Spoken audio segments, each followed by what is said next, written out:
भारी बवाल, कुर्सी की लड़ाई, पोस्टर बैनर तक छाप दिए गए हैं। लेकिन अच्छा दिखाने वाली गोदी मीडिया कड़वा कड़वा आपको दिखाने से बड़ा परहेज करती है। अब मैं अपने दर्शकों को दिखाऊंगी कि कैसे भारतीय जनता पार्टी और उनके सहयोगी दलों के अंदर कितनी भयंकर तरीके की फूट है, और ये फूट पोस्टर बैनर लगाकर दिखाया जा रहा है। दोस्तों, अब कोई मुझसे भक्तगण ये ना कहे कि मैं अपनी तरफ से बातें बताती हूं, मैं अपनी तरफ से बातें बनाती हूं। बहुत सारे लोगों का दोस्तों कमेंट आता है कि मैं अपनी बातें बताती हूं, लेकिन मैं अपनी कोई बातें नहीं बताती हूं। जो खबरें हैं वही बताती हूं, और सीधे सीधे बताती हूं कि देखिए, जो सत्ता में रूल कर रही पार्टी है, उस पार्टी के अंदर कलेश हर बढ़ते दिन के साथ कुर्सी को लेकर लगातार देखने सुनने को मिल रहा है। जिसको लेकर बीजेपी गुणगान करती है, वही उनके सहयोगी दल इनके नाक में नकेल डालकर उसका विरोध कर रहे हैं। ऐसे ही बीजेपी को नकेल नहीं कसा गया है दोस्तों। अब मैं बात करूंगी दोस्तों बिहार की राजनीति का। बिहार में नीतीश कुमार के इस्तीफे के बाद बड़ी चर्चा हो रही है कि मुख्यमंत्री अगला कौन होगा, क्योंकि नीतीश कुमार तो राज्यसभा जा रहे हैं। नीतीश कुमार का भी एक अलग ही स्वैग है। एक ऐसे मुख्यमंत्री के तौर पर जाने जाएंगे जो कभी कुर्सी छोड़ते नहीं थे, लेकिन अब कुर्सी ऐसा छोड़ रहे हैं जिसको लेकर हर तरीके से उनकी पार्टी में भी बड़ा भयंकर तरीके का, जी हाँ, मनमुटाव अपने नेताओं को लेकर लगने लगा है। तभी तो एक ऐसा पोस्टर लगा दिया गया है दोस्तों, जिससे बीजेपी और जदयू के बीच का जो फासला है इस पोस्टर में साफ तौर पर नजर आ रहा है। अब आप ये पोस्टर देखिए। सबसे पहले मैं आपको पोस्टर ही दिखाऊंगी, उसके बाद आगे की बात करूंगी कि कैसे सत्ता और कुर्सी पाने की चाहत ने नेताओं को किस कदर आपस में भिड़वा दिया है। चाहे वो उत्तर प्रदेश हो, चाहे वो पश्चिम बंगाल हो, या फिर बिहार हो। बिहार में पिछले कई दशकों से यहाँ के मुख्यमंत्री नीतीश कुमार रहे, और इस बार जब बिहार विधानसभा चुनाव हुआ तब भी उनके पास ही कुर्सी गई। लाख कोशिशों के बावजूद बीजेपी ने कई स्टेटमेंट दिए, बीजेपी के नेताओं ने कई सारे स्टेटमेंट दिए और कहा कि चुनाव के बाद जो है देखा जाएगा, डिसाइड किया जाएगा कि कौन बनता है मुख्यमंत्री। खुद देश के गृह मंत्री का भी ये बयान था। लेकिन वही हुआ जो हमेशा से नीतीश कुमार चाहते थे कि नीतीश कुमार को ही कुर्सी मिलेगा और नीतीश कुमार ही इसी कुर्सी पर बैठे रहे। कुछ दिनों तक कुर्सी चलती रही, इधर उधर होता रहा, रैलियां होती रही, इस्तीफा भी हुआ। एमएलसी पद से नीतीश कुमार ने इस्तीफा दे दिया। लेकिन अब इस्तीफे के बाद जो अगला मुख्यमंत्री कौन होगा बिहार को लेकर गोदी मीडिया में बहुत सारी खबरें चल रही है कि सम्राट चौधरी हो सकते हैं, विजय सिन्हा हो सकते हैं, क्योंकि ये दोनों बीजेपी के बड़े चेहरे हैं, तो बीजेपी ने इनको यहाँ पर डिप्टी सीएम बनाया हुआ है। लेकिन दोस्तों, इसी बीच जदयू की तरफ से एक ऐसा, जी हाँ, एक ऐसा नकेल कस दिया गया है जहां पर साफ तौर पर कहा जा रहा है कि नीतीश कुमार के बाद ये सत्ता, ये गद्दी किसी और को नहीं बल्कि निशांत कुमार को, यानी कि नीतीश कुमार के बेटे को मिलनी चाहिए। और ये आप देखिए स्क्रीन पर आपके जो दिखाई दे रहा है, ये जदयू के जरिए लगाया गया पोस्टर है। विपक्षी दल ने नहीं लगाया है या कोई आम लोगों ने नहीं लगाया है, बल्कि खुद जो जनता दल यूनाइटेड है उसके जरिए ये तस्वीर, ये पोस्टर लगाकर लिखा है कि बिहार में ना तो बुलडोजर बवाल और ना ही फिर से दंगा फसाद चाहिए। हे लोकनाथ, अब आपकी परछाई स्वरूप युवा जनसेवक निशांत कुमार चाहिए। ऐसे पोस्टर लगाए गए हैं दोस्तों। अब आप सोचिए दोस्तों कि भारतीय जनता पार्टी का जो रिकॉर्ड रहा है, जिस तरीके से बुलडोजर की राजनीति की गई है, बुलडोजर को बहुत बड़ा बताया गया है। हालांकि कोर्ट में भी बार बार फटकार लगा है योगी बाबा को और बीजेपी की बुलडोजर नीति को। और दंगा फसाद जो बीजेपी कहती है कि भैया उनके शासन में हुआ ही नहीं है, उनके खुद के, जी हाँ, उनके खुद के सहयोगी दल इस बात को लेकर कह रहे हैं कि बिहार में ना तो बुलडोजर बवाल चाहिए और ना फिर से दंगा फसाद चाहिए। अब चाहिए तो चाहिए सिर्फ युवा जनसेवक निशांत कुमार चाहिए। मतलब आप समझिए दोस्तों कि भारतीय जनता पार्टी जो गुणगान करते हुए अपनी नीतियों की थकती नहीं है, उन गुणगान की दुर्दशा कैसे, जी हाँ, कैसे ही उनके सहयोगी दलों के जरिए निकाला जा रहा है। अब आप खुद समझ जाइए दोस्तों कि बवाल है कि नहीं है। जिस बवाल को नकारने की कोशिश लगातार भारतीय जनता पार्टी के जरिए की जाती है कि भैया सब कुछ सही चल रहा है, सत्ता में हम सब मिलजुल कर काम कर रहे हैं, दरअसल ऐसा कुछ है नहीं। क्योंकि नीतीश कुमार ने पहले ही नकेल कसा हुआ है और इतनी भयंकर तरीके से नकेल कस दिया है कि अब जदयू की तरफ से पोस्टर लगाकर अपने ही पार्टी के नीतियों पर सवाल खड़े कर दिए हैं। अपने सहयोगी दल की पार्टी को लेकर जो है कटघरे में खड़ा कर दिया गया है। दरअसल दोस्तों, नीतीश कुमार के इस्तीफे के बाद भी बिहार में सीएम पद पाना क्या बीजेपी के लिए आसान है? क्योंकि पोस्टर बैनर छपने के बाद तो ऐसा लग नहीं रहा है कि आसान है।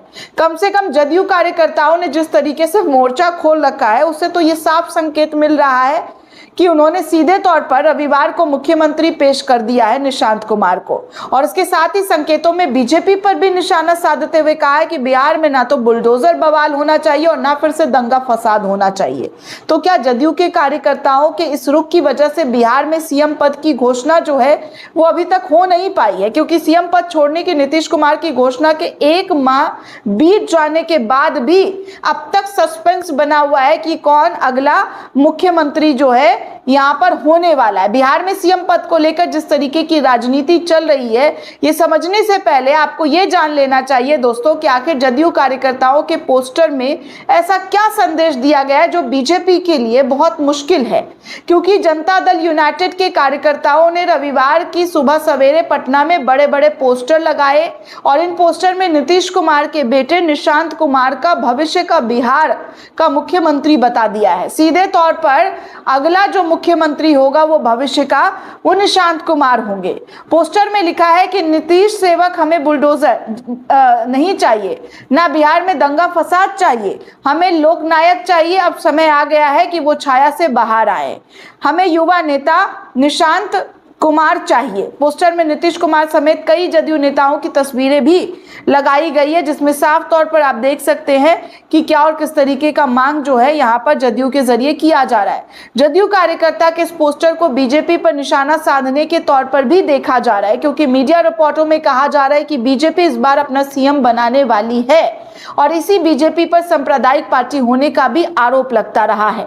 योगी आदित्यनाथ को बुलडोजर कार्रवाई के लिए बुलडोजर बाबा तक कहा जाता है दोस्तों, आपको पता ही है। उनके बुलडोजर कार्रवाई को बुलडोजर न्याय कहकर तंज भी कसा जाता है। अदालत तक ने इसको लेकर फटकार लगाई है, जैसा कि मैंने आपको पहले भी कहा है। बीजेपी भले ही इन आरोपों को खारिज करती रही हो, लेकिन विपक्ष से लेकर लगातार हमलावर रहा है और विपक्ष की भाषा, विपक्ष की बोली सत्ता पक्ष में बैठे हुए उनके सहयोगी दलों के जरिए किया जा रहा है। कभी खुद नीतीश कुमार और जदयू ने पहले बीजेपी पर सांप्रदायिक होने का कई दफा आरोप लगाया।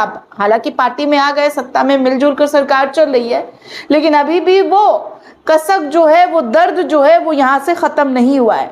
नीतीश कुमार ने 2013 में बीजेपी से अलग होने के समय उसके बाद कई बार बीजेपी को सांप्रदायिक बताया और जदयू 2013 में एनडीए से अलग हो गया था।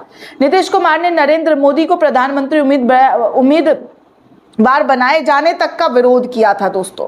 उन्होंने कहा था कि सांप्रदायिकता पर कभी समझौता नहीं करेंगे, लेकिन वक्त की बात है दोस्तों, सारे समझौता और कुर्सी वुर्सी सब मिल गया है, लेकिन फिर से इतिहास दोहराया जा रहा है। नीतीश कुमार ने तो 2002 गुजरात दंगे का जिक्र करते हुए बीजेपी और नरेंद्र मोदी पर सांप्रदायिक रंग होने का भी आरोप लगा रखा है।